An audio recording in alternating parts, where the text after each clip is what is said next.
Hi, Melissa. Welcome. Thanks for joining us today. Melissa, maybe we can just start off giving us a bit of an explanation of ventureLAB and your role there, and then we can get into a few questions I have for you. Yeah, Stephen, it's great to be here. Thank you for the opportunity. My name is Melissa Chee. I'm the president and CEO of ventureLAB. We're a leading global founder community based up here in Markham, but serving obviously a much larger region, both in the GTA and Ontario, and actually support companies from across Canada. You know, this has been a really exciting time for the entire ecosystem, so it's really great to be here. Thanks so much, Melissa, and our team at Toronto Global certainly knows ventureLAB. We've done a fantastic job, and we're really excited to see the work that you're doing and the partnership that we have together. So again, thanks for joining us. Melissa, can you just walk us through the hardware tech ecosystem in the Toronto region, and maybe let us know why the hardware is just so important to us today? Yeah, I mean, it starts kind of 5 or 6 years ago, and having been in the prior to my role here, I was in the tech ecosystem for most of my 25-year career, starting in mostly hardware companies. And I think, the opportunity for us as a GTA, but more broadly as an anchor for Canada, we've got huge, big multinationals up here. Many of them happen to be situated in, the Toronto area, as well as York region, which is actually Canada's second largest ICT cluster. We've got companies like AMD and Celestica, IBM, Qualcomm, as well as a very robust intersection in some key economic sectors, right? Like automotive.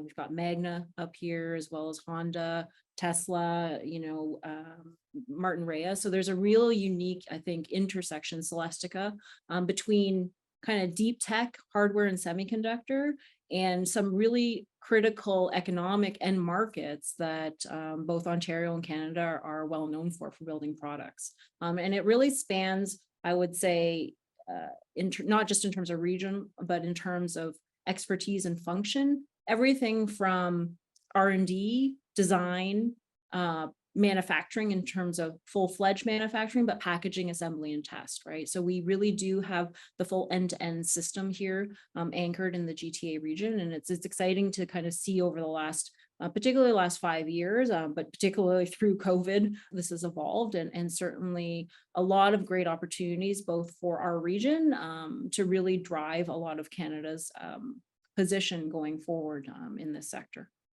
Great. Certainly an exciting time and full of opportunities. Melissa, how do the ventureLAB companies fit in specifically into the York technology hardware ecosystem? Yeah, so we're home to Hardware Catalyst Initiative, and HCI, as we like to call it for short, is Canada's only incubator and state-of-the-art lab for semiconductor and hardware companies. And I think what's important here is, unlike other technologies that are software based, obviously most products require software and hardware.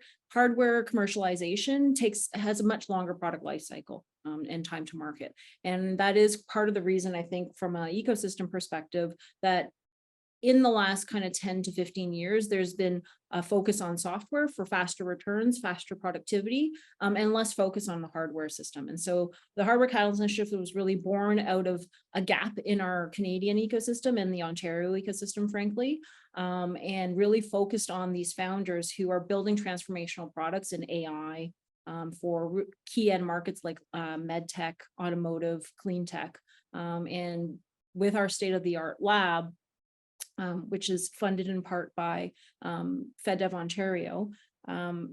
Companies, we now have close to 60 companies since we launched in 2020. These are 60 new companies who didn't exist in the hardware and semiconductor space, who are growing and scaling, and really shortening their time to market. We have some companies who are purely in the chip space who started with just a paper design and have now taken that to a full chip tape out and are selling that to customers. And some of the tools, as you may know, Stephen, they can cost up to $1 million a piece for just one license. And so through our partnership, we have close to 40 of the world's largest semiconductor and hardware industry partners. They are contributing more than $60 million back into the Canadian ecosystem so that these founders don't need to pay for those tools. They're investing those millions of dollars into scaling their companies, into hiring Canadian talent, and getting faster to market with customers and revenue.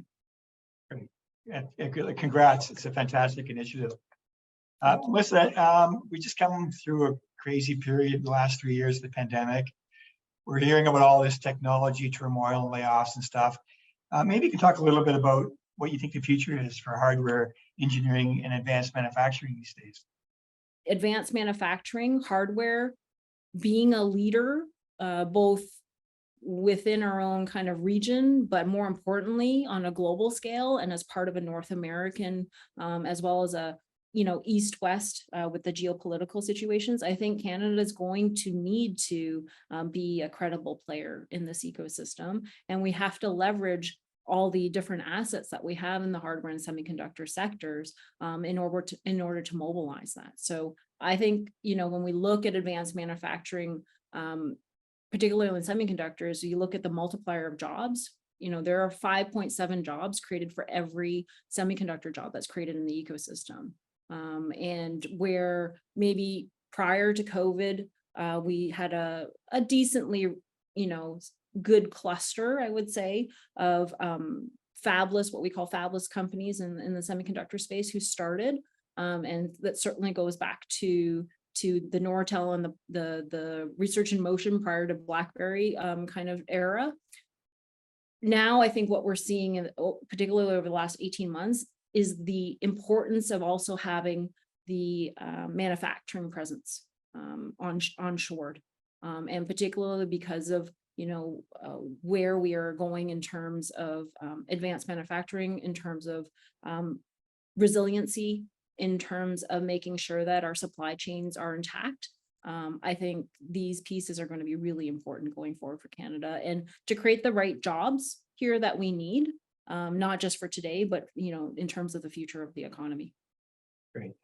Melissa, you mentioned talent, how important that is. Maybe you can expand a little bit on that and really maybe talk about the link to immigration and how Canada is situated from an immigration perspective with respect to the technology industry.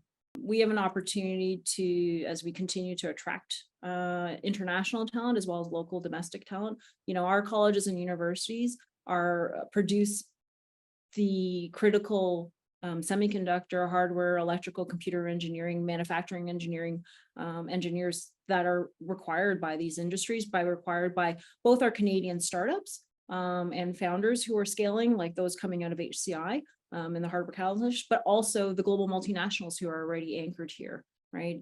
A good example is AMD, which is based up here in Markham. There are more than, I believe it's close to 3,000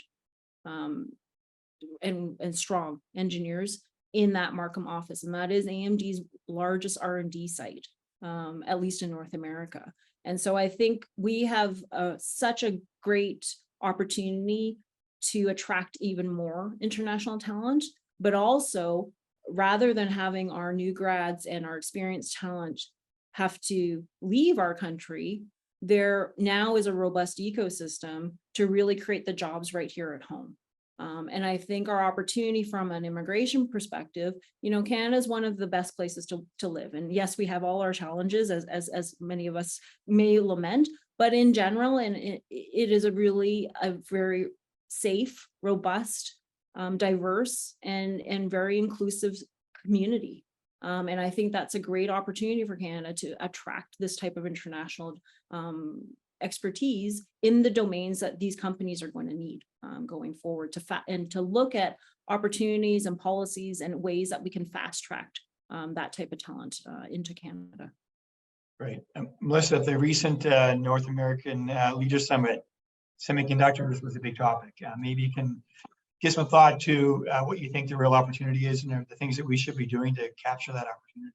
Canada needs to act now. It's urgent. I think there's an opportunity and a desire both on the US and Canadian side to create a more robust North American supply chain.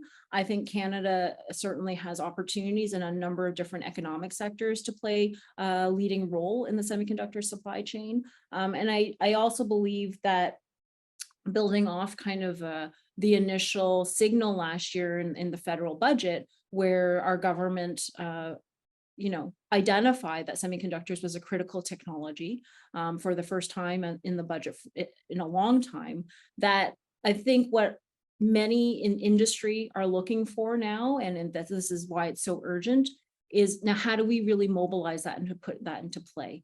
And I think there's a very strong desire and willingness amongst industry, both domestically, Canadian founders, who want to see Canadian IP created here and protected here, but also a desire from global multinationals, both many of who happen to be US based, to really build this robust supply chain, right? I just talked about AMD. We have IBM Bromont, as well as IBM in Ontario. And we have a number of different multinationals that are located here who want to expand.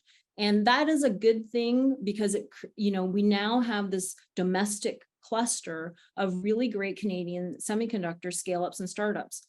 From Blue Mind AI to Tense Torrent to Ranovis to Pareso. There's a number of domestically created Canadian founded semiconductor startups. And together, these two kind of pieces of the ecosystem, this is Canada's opportunity now to not just, focus on creating design, but also looking at what assets do we have on the assembly, package, and test perspective and manufacturing to really onshore that to play as part of a really more robust North American supply chain. And certainly there's a lot of momentum and interest from industry to see this successful as part of the global ecosystem. Thank you, and congratulate you and all the great work you and your team are doing. And thanks so much for joining us again. Thank you very much, Stephen. It's been a pleasure to talk to you, and it's a pleasure to work with you and your team.